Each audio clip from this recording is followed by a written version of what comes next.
दिखा था। नैटली कहती कि क्या तुम लड़कियों को इसी तरीके से ट्रीट करते हो। मिच कहता है कि तुम मुझसे फ्री में ड्रिंक मांग रही हो और इसमें मैं इंटरेस्टेड नहीं हूँ। नैटली ने कहा तुम्हें सब कुछ चीजें फ्री में नहीं मिल सकती, तुम्हें पहले पे करना पड़ता है। मिच कहता है कि पहले दो लोगों में बातें होनी चाहिए, उसके बाद हम आगे बढ़ सकते हैं। नैटली कहती है कि मैं स्टैनफोर्ड की स्टूडेंट हूँ, उसे क्या क्या बुक्स अच्छी लगती है, क्या क्या करना अच्छा लगता है, इस सब कुछ उसे बता देती है। मिच को लगा कि जिस लड़की के साथ वो मिलने के लिए आया था ये नैटली ही है। नैटली कहती है कि तुम्हें जरा मिसअंडरस्टैंडिंग हुई है, पर उसके साथ रात बिता सकती है। वो उसे अपने रेट्स बताती है। मिच उसे डिसरिस्पेक्ट कर वहां से जाने के लिए कहता है। उसे जरा बुरा लगा और उसने कहा कि मैं वैसे भी तुम्हें अफोर्ड नहीं कर सकता। नैटली भी उसे डिसरिस्पेक्ट कर वहां से चली जाती है। अगले दिन मिच से मिलने के लिए उसके बॉस है। उसे कहती है कि मेरे ऑफिस में आओ। ऑफिस में आकर उसे फायर कर देते हैं। मिच कहता है कि मैं तो बहुत अच्छा काम कर रहा हूँ, आपको भी मेरा काम पसंद आता है, तो आप मुझे फायर क्यों कर रहे हो। बॉस ने कहा कि मुझे किसी और एम्प्लॉय को फायर करना था, पर अगर मैं उन्हें फायर कर देता तो लोग मुझे समझते कि मैं रेसिस्ट हूँ। बाकी भी इश्यूज की वजह से मैं बाकी लोगों को फायर नहीं कर सकता।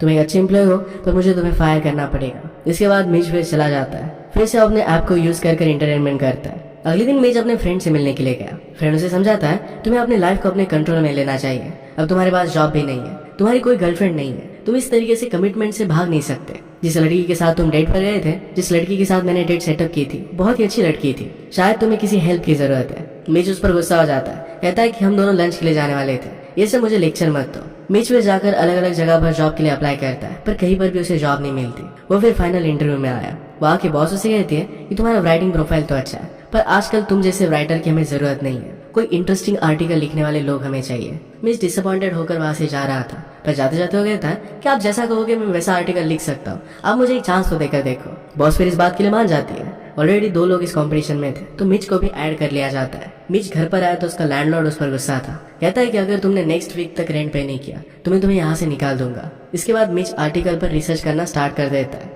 उसने एक आर्टिकल पढ़ा जिसमें एक सेक्स रिंग को एक्सपोज कर दिया गया था। उसे आइडिया है कि नैटली पर वो प्रोफाइल बना सकता है। नैटली ने उससे कहा था कि वो स्टैनफोर्ड गई थी, तो ये बहुत ही इंटरेस्टिंग होगा कि वो इस बिजनेस में कैसे आई। वो फिर उसी होटल में जाता है जहाँ पर वो नैटली से मिला था। वहाँ के बारटेंडर से उसने इंक्वायरी की। बारटेंडर को लग रहा था कि मिच शायद पुलिस में है। वो मिच को प्रूव करने के लिए कहता है कि वो पुलिस में नहीं है। बारटेंडर जो उसे करने के लिए कह रहा था ये बहुत ही अजीब था। इस वजह से मिच वहाँ से उठकर जाने लगता है। जाते वक्त उसे नैटली मिली। नैटली कहती कि तुम मुझे फिर से मिलने के लिए क्यों आए, क्या तुम उन लड़कों में से हो जो मेरी जैसी लड़कियों को देखते हैं और उन्हें बचाने की कोशिश करते हैं। मिच कहता है कि ऐसा कुछ भी नहीं है। उसे जो आर्टिकल लिखना था उसके बारे में उसे बता देता है। नैटली कहती कि तुम जो आर्टिकल लिखोगे उसमें लिखोगे कि सिस्टम ने मुझे फेल किया और इसी वजह से मुझे ये सब जॉब करना पड़ रहा है। ये सब चीजें इतनी सिंपल नहीं है। वो उसके आर्टिकल में थोड़ी सी भी इंटरेस्टेड नहीं थी और फिर वो वहां से चली जाती है। रात में नैटली क्लाइंट के साथ के उसे किस करना चाहता था, पर नैटली इसके लिए उसे मना करती है क्योंकि उसे अपने क्लाइंट को किस करना अच्छा नहीं लगता। वो क्लाइंट उसे फोर्स करने लग गया। नैटली फिर उसे मारकर वहां से चली जाती है।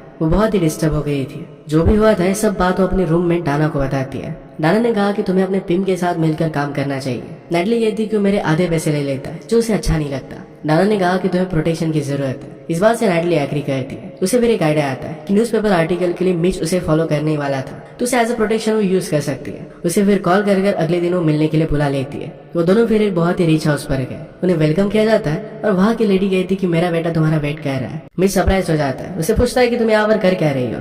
नैटली ने कहा कि कुछ भी मत बोलो, सिर्फ देखते रहो। नैटली फिर एक छोटे बच्चे को मैथ्स पढ़ाती है। वहाँ उसे इस चीज के बहुत अच्छे पैसे मिलते हैं। मिच उससे कहता है कि तुम्हें इस काम के लिए बहुत ही अच्छे पैसे मिल रहे हैं, पर फिर भी तुम ये सब काम क्यों कर रही हो। नैटली कहती है कि मुझे और भी पैसे चाहिए और ज्यादा कुछ क्वेश्चन मत पूछो। तुमने कहा था कि तुम सिर्फ मेरे साथ रहोगे और ऑब्जर्व करोगे। इसके बाद वो नैटली के घर पर आते हैं। नैटली जब छोटी थी तभी उसके फादर उसे छोड़कर चले गए थे। मिच उसके हाई स्कूल की फोटोज देखता है। नैटली ने उसे कहा कि ग्रेजुएशन के बाद मैंने बहुत सारी जॉब को अप्लाई किया, पर उसे जॉब मिल नहीं रही थी। ये जो काम करती है इसमें उसे अपनी जॉब से भी ज्यादा पैसे मिलते हैं। मिच कहता है कि उतने ज्यादा तो पैसे नहीं मिलते होंगे, तुम स्टैनफोर्ड की ग्रेजुएट हो। नैटली कहती है कि लास्ट ईयर में मैंने $200,000 कमाए। मिच इस बात से सरप्राइज हो जाता है। इसके बाद रात में एक होटल में जाने के लिए रेडी हो जाती है। उसने मिच को देखा तो उसका आउटफिट अच्छा नहीं था, तो उसे रेडी करती है। मिच ने जो पहना था उसे अच्छा नहीं लगता, पर नैटली को बहुत पसंद आता है। इसके बाद नैटली जाकर अपने क्लाइंट के साथ बात करने लग गई। मिच उसे दूर से ऑब्जर्व कर रहा था। रूम के बाहर बैठकर उसकी आवाजें सुनता है। इसके बाद दोनों घर पर आ रहे थे। मिच कहता है कि तुम जितनी आवाज निकाल रही थी उतना ज्यादा तुम इसे एंजॉय नहीं करती होगी। नैटली कहती है कि क्लाइंट बार बार मेरे पास वापस आ सके, इस वजह से ये सब करना पड़ता है। अगले दिन हैंग आउट करते वक्त मिच ने उसे पूछा कि ये सब शुरू कैसे हुआ था। नैटली कहती कि मेरी रूममेट ये सब काम करती थी। एक दिन वो मुझे उसके साथ लेकर गई। उसके पिम ने मुझे देखा और उसने कहा कि मैं तुम्हें $1,000 दे सकता हूँ। उसने पैसे नैटली के सामने रख दिए थे।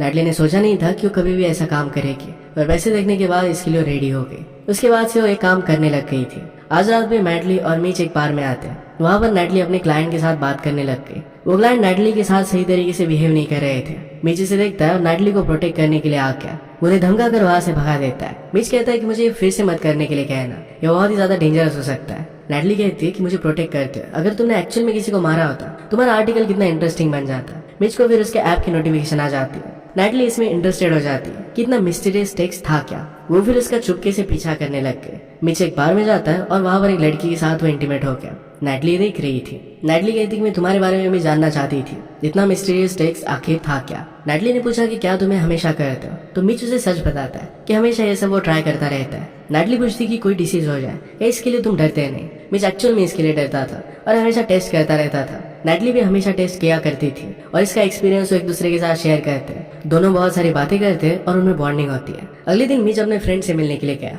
उसका फ्रेंड उसे पूछता है कि आजकल चल क्या रहा है। मीच ने उससे कहा कि मैं एक आर्टिकल लिख रहा हूँ। उससे आर्टिकल के बारे में पूछा तो मीच उसे बता देता है एक सेक्स वर्कर के बारे में आर्टिकल लिख रहा है। मीच का फ्रेंड उसके लिए बहुत ही वरीड था कि पहले मीच इस तरीके का ऐप यूज करता है और अब वो एक सेक्स वर्कर की प्रोफाइल पर आर्टिकल लिख रहा है। नेक्स्ट डे मीच अपनी फैमिली से मिलवाने के लिए नैटली को लेकर आया। सबको लगता था कि मीच एक लूजर है, उसकी कोई भी गर्लफ्रेंड नहीं है और इसी वजह से नैटली को लेकर आया था। मीच का घर बहुत ही बड़ा था। नैटली पूछती कि तुम्हारे फादर करते क्या है। मीच ने कहा कि वो 70s में एक सॉन्ग राइटर थे और इसी वजह से बहुत ही रिच है। घर पर नैटली मीच की सिस्टर से मिली एमिली को नैटली बहुत पसंद आती है। इसके बाद सब लोग मिलकर लंच करते हैं। मीच अपने फादर को बताता है कि नैटली का बिजनेस है और उसी के ऊपर मैं आर्टिकल लिख रहा हूँ। फादर को भी नैटली बहुत पसंद आई। आजकल जॉब जाने की वजह से मीच के पास पैसे नहीं थे तो लंच के बाद वो अपने फादर से बात करता है। फादर ने कहा कि मेरे एस्ट्रोलॉजर ने मुझे बताया कि इस मंथ में मैं किसी को भी पैसे ना दूं और इस वजह से वो पैसे नहीं दे सकते थे। ये सारी बातें नैटली बाहर से सुन लेती है। घर आने के बाद नैटली ने मीच से कहा तुम्हारी फैमिली बहुत अच्छी है, अपने फादर को मत बताना कि मैं क्या करती हूँ, उनका दिल टूट जाएगा।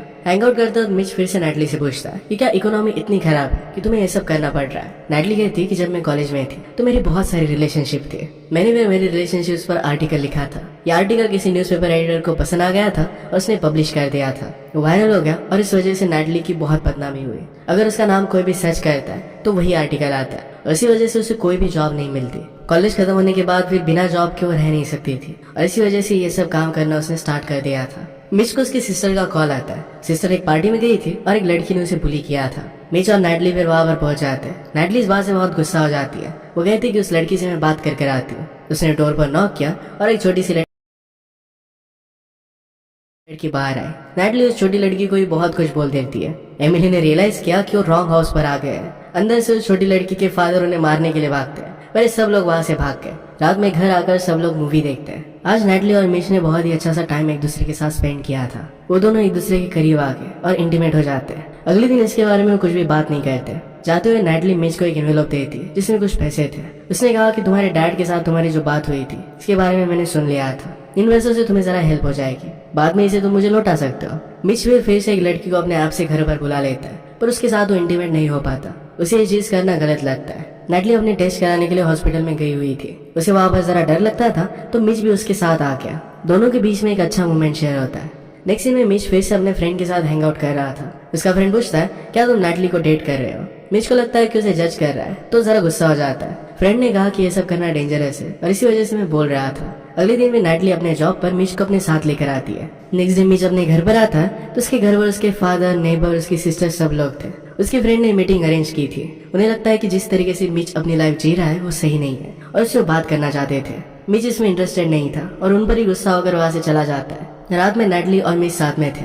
नैटली उसे कहती कि तुम इस तरीके से बिहेव क्यों कर रहे हो, क्या कल रात की वजह से तुम जरा ऑकवर्ड फील कर रहे हो। मिच कहता है कि कल रात के बारे में मुझे कुछ भी फर्क नहीं पड़ता। इस बात से नैटली जरा अपसेट हो गई। नैटली का एक क्लाइंट उसे फोर्स कर रहा था। मिच उस क्लाइंट से बात करने के लिए जाता है पर क्लाइंट ने मिच को डिसरिस्पेक्ट कर दिया। मिच उसे मारने लग जाता है। रात में फिर नैटली मिच के पास आई। नैटली ने कहा कि अगर मैं तुम्हें बुलाती तब तुम्हें आना था, तुम इस तरीके से कुछ भी नहीं कर सकते। उन दोनों में फिर बहुत बड़ा झगड़ा हो जाता है। एक दूसरे को बहुत कुछ बोलते हैं। नैटली कहती है कि तुम्हें बहुत ही सेल्फ लो स्टीम है और इसी वजह से तुम बहुत सारे लोगों के साथ इंटीमेट होकर अपनी स्टीम को बढ़ाते रहते हो। तुम बहुत ही ज्यादा पथेटिक हो।